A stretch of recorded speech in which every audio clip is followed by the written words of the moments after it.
What's going on, everybody? More boxing news out here in these boxing streets. Ryan Garcia reacts to the second steroid test result. The B sample has been tested, and guess what, y'all? Still no steroids in the system. Still no steroids in the system.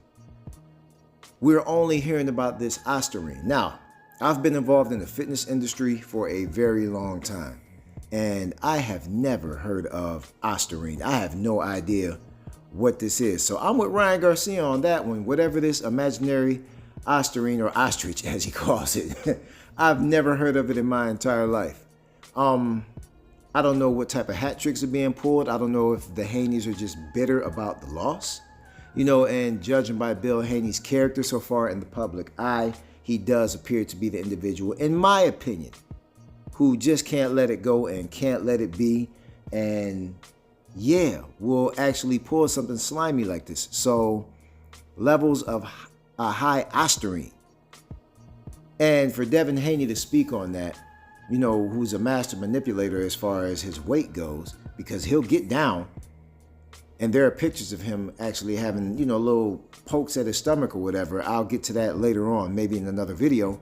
But for him to be able to manipulate his weight like that and then go up 2 or 3 weight classes, 2.5 weight classes, come on, let it go.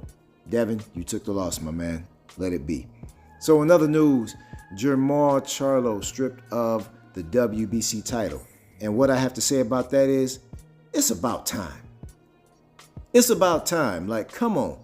How long can you be a champion in recess?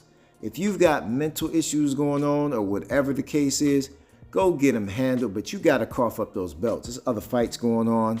There are other people who are after that belt, and you just can't sit on belts out here. That's a politic I don't like. In other news, we got Shakur Stevenson finally back on the card. Unfortunately, it's against an opponent who we don't necessarily have a lot of information on. You know, Shakur's got to be more active, man. He's really got to be more active.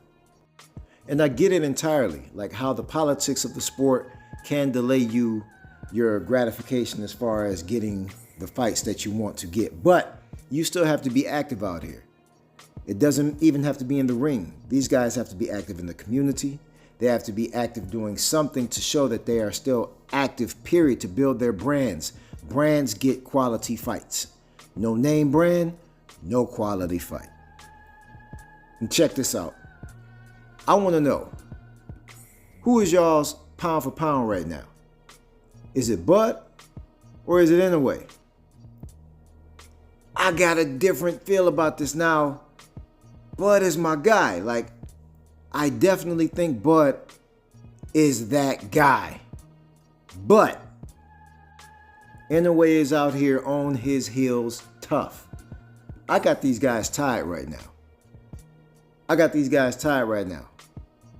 They move up in weight, they take risk, and they dominate. They dominate their opponents. You know, for Inoue to come back in the fashion that he did, for him to disconnect Nery's only punch, which was that looping left hand. He couldn't spit on him with that left hand if he wanted to the next time he threw him. Every time he threw him.